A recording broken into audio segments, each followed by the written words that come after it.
As I'm sure y'all seen, here's the new project. It's supposed to only need a fuel pump. It's obviously not the case. So it's got the rad relocate, or whatever you call snorkel, winch. I mean, it's a pretty clean machine. The fuel pump works fine. I got here, started taking all this off to replace it. It works fine. But so now the fuel pressure came back to be, I think either, I don't even know how that popped out, but it was between 45 and 55. But our next thing is we're getting fuel to the injectors. I took the lines off the injectors, new plugs, or 120 on the front cylinder, 60 on the back. So we have a compression issue. So I have a buddy coming over to look at it with me. We're going to throw some oil down the cylinder, down the rear cylinder, and then we'll try and get it down the front, because the front's way back there, hard to get to.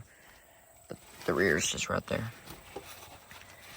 So we're just going to try and throw some down there, see if it increases compression. Maybe it's an easy fix like rings. But even with rings, I think I'm going to have to pull the motor, which really sucks, but I guess it could be worse. And I probably can't. God, I made that stupid decision. I didn't even bother to look at the miles when I got there because he said that the battery was dead. God.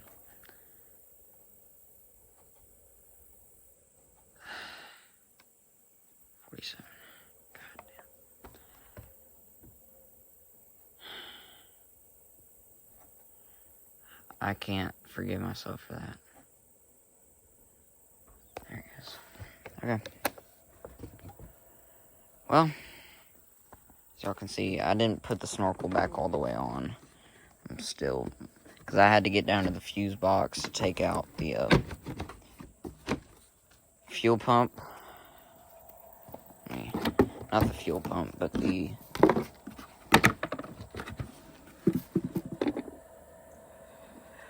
relay. That's what it's called. The fuel pump relay. I was supposed to have it done by Friday, but obviously that ain't gonna happen, so.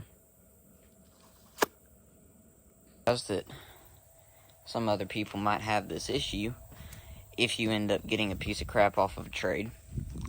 So let's walk through the things that I did to diagnose it.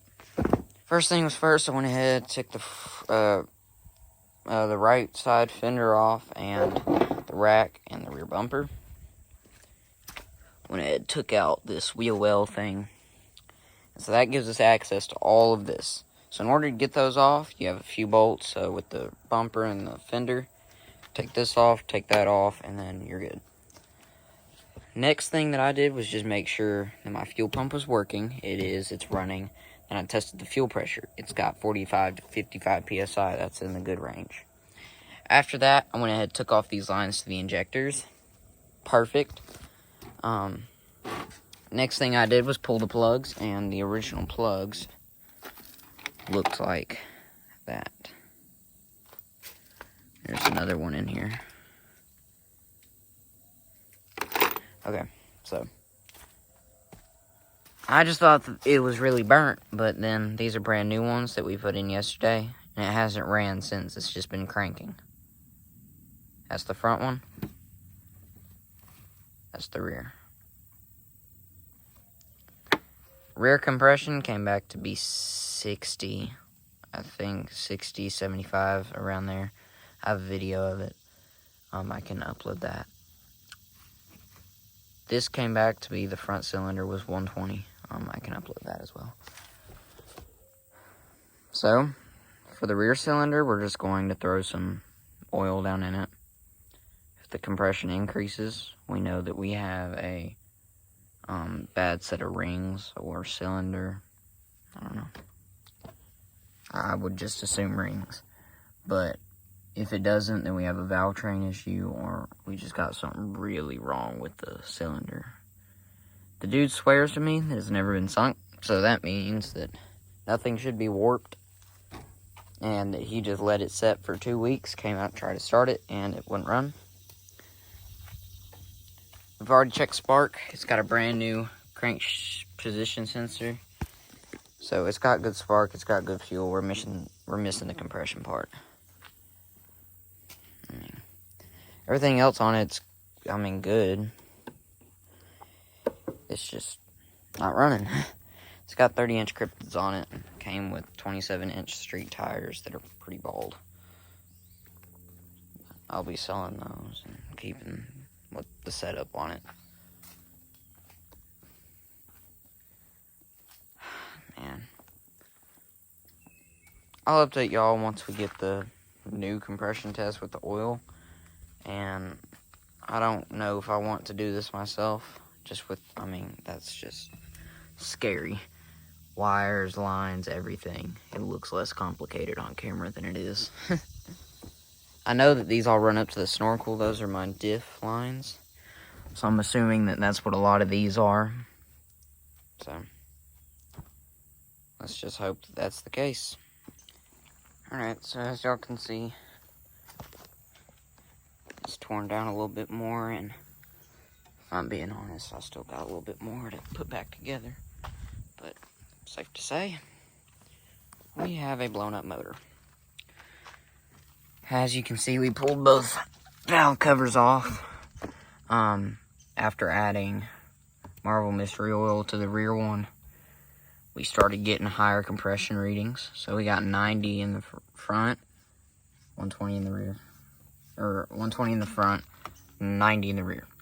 And actually before that, we did a leak down test, which I think he might have forgot here. No, we didn't. Okay, so he did a leak down test on it.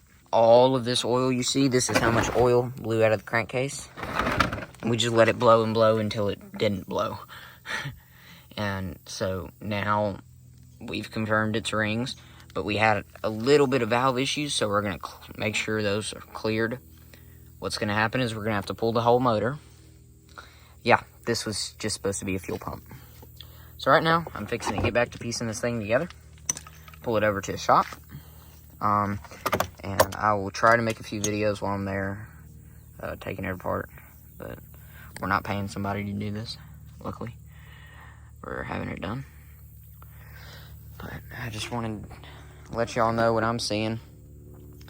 So, top dead center, we were able to get this out and put it at top dead center, but yay. Man. Just a fuel pump. So, valve train, cylinder, piston. What I'm going to guess is the dude straight up lied to me and told me that it has been... He told me it never got sunk, but judging off of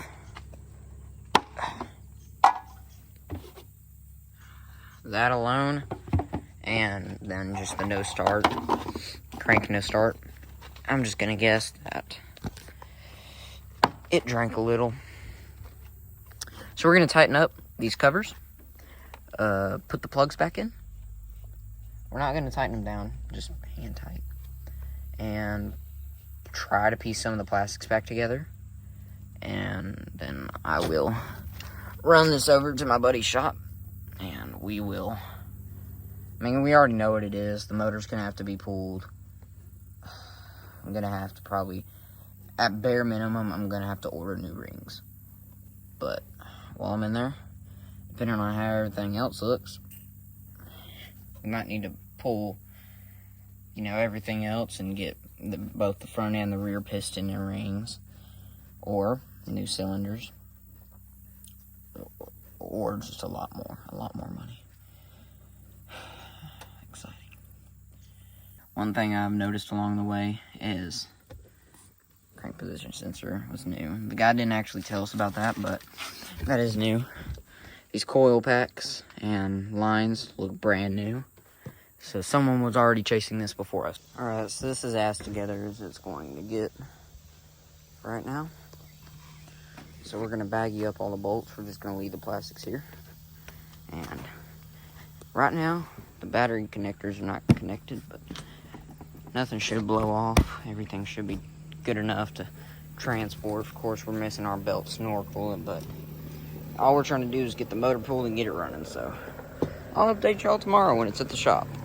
Hey, wipe them tires down. Put some wet wipes or wet stuff on them. And I gave you all the cheaper than we thought. There's a free. Oh, well, no doubt about that. That's it right here. At least he's got the gumption to go out and do it, you know? Yeah. So, that's good. Yep. Dude. Okay, go get in Shakia.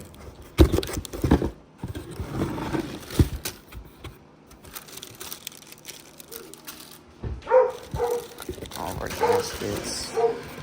Whole new fuel pump assembly. Another set of piston rings. Flex home.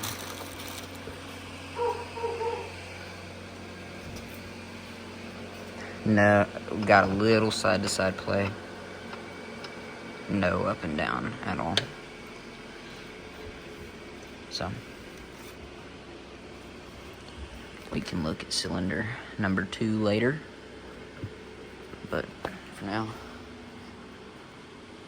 cylinder 1 is good to go. All the ring gaps check out. I can put those up here. It's not an exact feeler gauge. There's a few missing ones, but it's telling us that we're in the good.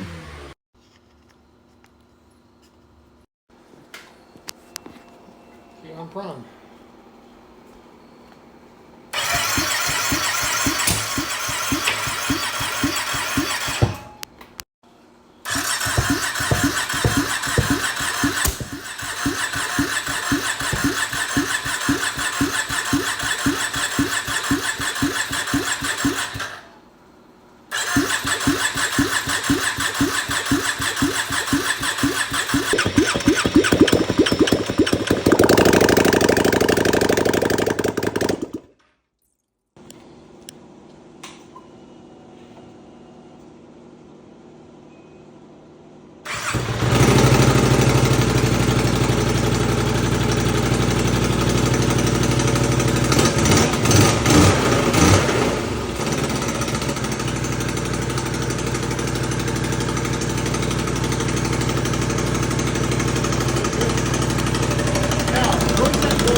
Yeah.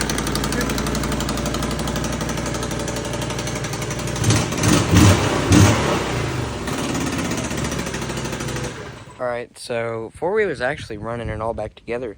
But before I can actually show it running, we actually rode it all day yesterday and never gave us an issue.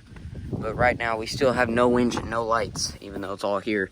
So right now what I'm doing is just kind of tapping around. So the positive is in that wire, and then I just touch the positive or the ground to that. And I don't know if y'all can see that, but that needle is moving. Yeah. So we're obviously getting power here, but I want to make sure that our ground's good here. So we're fixing to take this ground off, make sure that we're good here, and then that'll put us here and further on back. So we're closing it in. So both positive and negatives are disconnected and hooked up to each other. So we have power to this switch or breaker, whatever it's called. So that means that it's something here or further back, or even possibly in the switch. So I guess the next thing to do is poke into these wires right here and just try to make sure we are getting power here, and then I guess we'll just figure it out. So there's the relay, fuse, all ran. Here's the wire that'll go up to the dash, our switch. Wires ran to the light bar, right there. So attach the wires for the switch and the light bar. Switch lights up, and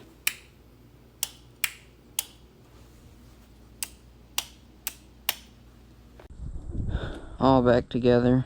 It's a little dirty because I've been riding it here and there and trying to make sure it's all good. So we got a light working, other bulbs out. Winch works. And we got a light bar on. Can't see it, but it's shining. So yeah, let's go ahead and start it up.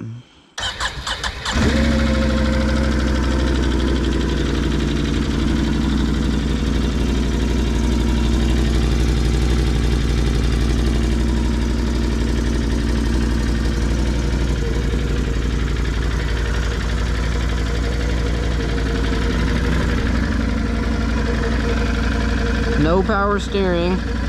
So this is a base model or an XT.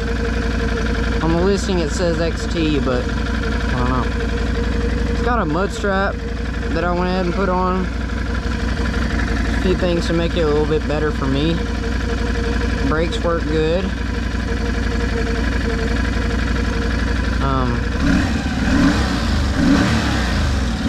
I guess our snorkels are all working good, I'd assume. So let's go ahead, run high, and I guess just cruise for a second.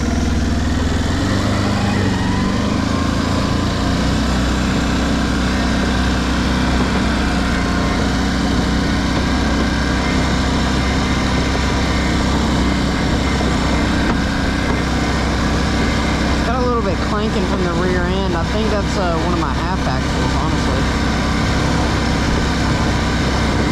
Other than that, we're pretty good, pretty set. But we don't really have mud right now. Saying that it hasn't rained in over a month and will not rain for the next month. All the grass out here is dead. The trees are dead. Everything's dead.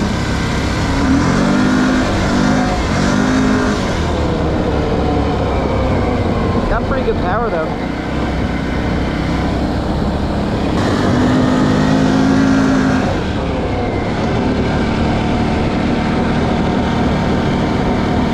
It spins these 30s so easy.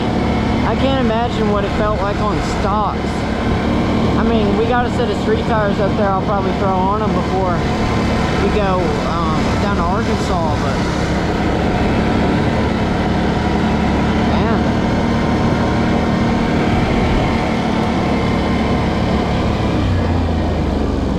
before we do anything else, let's go ahead and put her in low. Gotta adjust that shift shaft, I guess.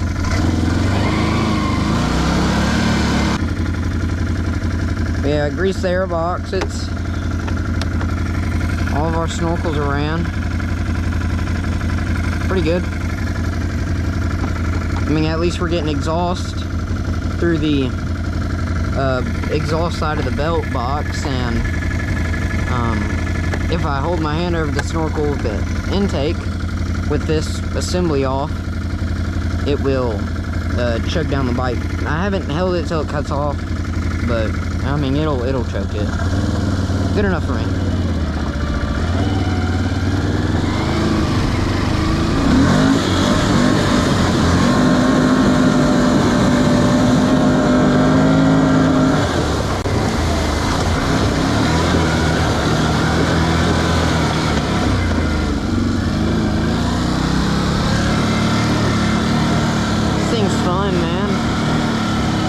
Super fun.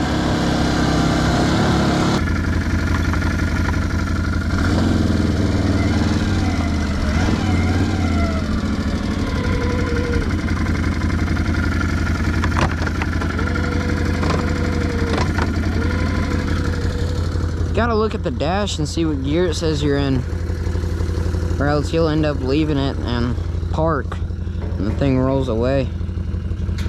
I don't like that shift shaft or how it's done.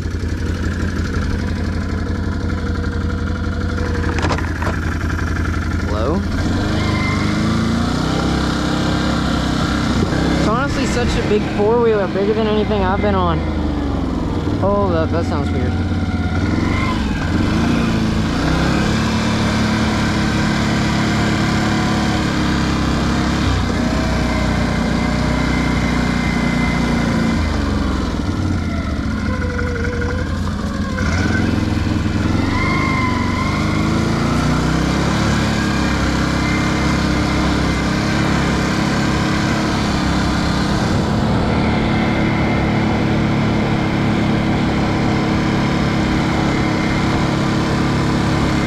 This stuff isn't even really mud. I mean, I guess it is, but there's like no water to it. It's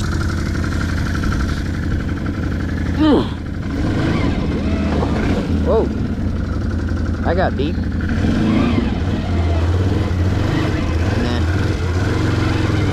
I mean, just chugging right through, and then you get on it. Just pulls like it's nothing. Fan kicked on. Gear shift won't stay tight. Got mud down my back. I'm impressed. I went ahead and I re-broke the motor in after putting in piston rings. I guess I should give a little bit of a story on where this thing's been.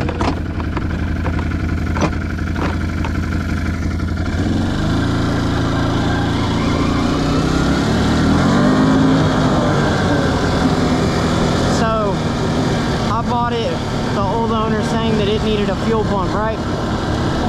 Not the case at all. Stupid decision on my part. I thought I was getting a steal, and it didn't run. Fuel pump worked as soon as we got home, but it didn't work while we was there. I did find out why that was. There were rocks in the actual plug that were preventing it from connecting sometimes. I don't know. I think he did that on his own, trying to make it not work, to try and sell his lie. I get it home, do a compression test. We have like 30 on the rear after adding Marble Mystery Oil, and like 60 in the front. We're just gonna go ahead and open it up. The motor's gonna need opened up one way or another, whether that's for piston rings or pistons, valves, whatever. It's gonna need to be opened up. Pistons, like the piston rings, are stuck horribly to the piston. We had to pry them out with little screwdrivers, and the front piston was in backwards. But that wasn't the thing keeping it from running, because yes, it should have popped over. Our electrical timing was off. But I can leave that open. Our electrical timing was off so bad, and it would spark when the exhaust valves would be open, when it's supposed to spark when, you know, compression or whatever. So that was caused by the coil wires being swapped around.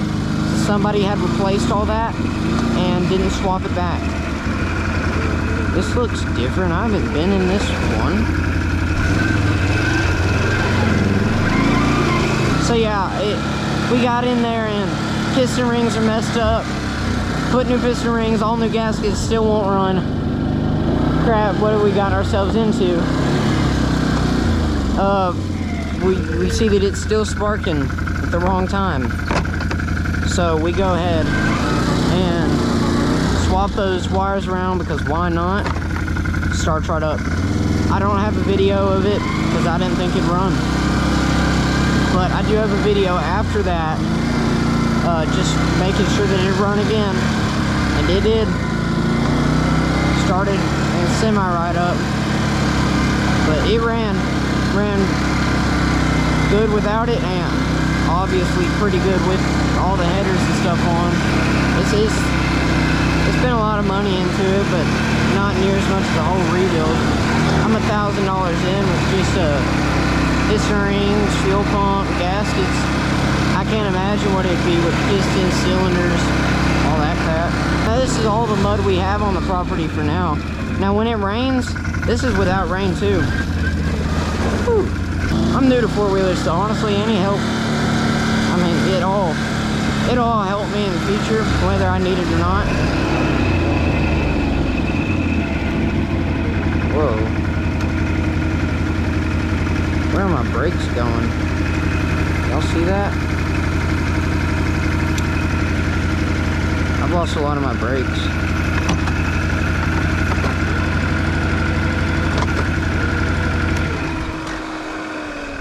The never-ending Can-Am issue.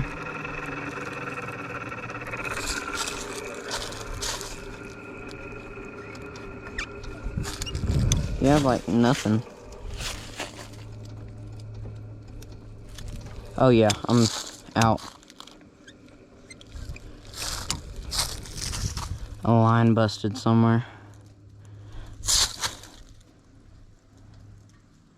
Oh crap, that ain't what I was needing today. Do Do I have rear brakes still? Yeah, I got good rear brakes, but just no front brakes. I guess that's coming off. More issues.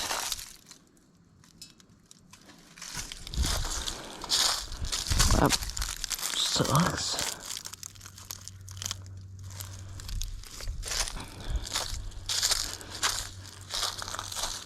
I guess we're no more handbrake. I mean, it wasn't doing that earlier. I squeezed it and then it's just gone. Probably blew a seal or something. Crap. No handbrakes, but we got foot brake. Good enough.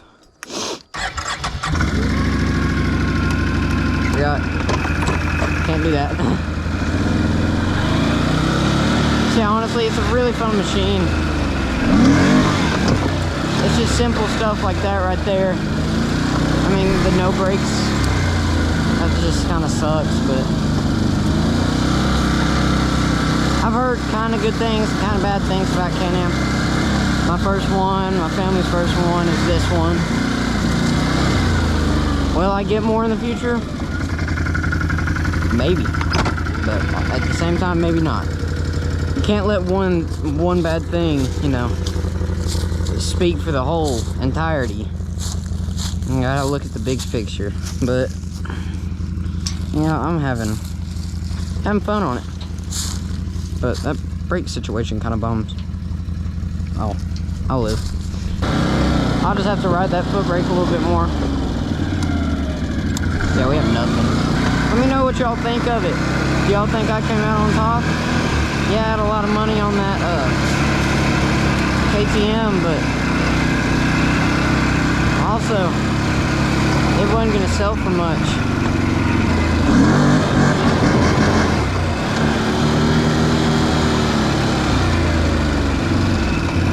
Well, that's the first ride that y'all have seen on the Can-Am. Kind of bums that the brakes went somewhere that the brakes were not supposed to go, but it's all part of it. We'll get it figured out eventually. Alright, well, thank y'all for watching. I'll see you on the next one. It'll probably be in Arkansas riding this thing, so I'll see y'all on the next one. Peace.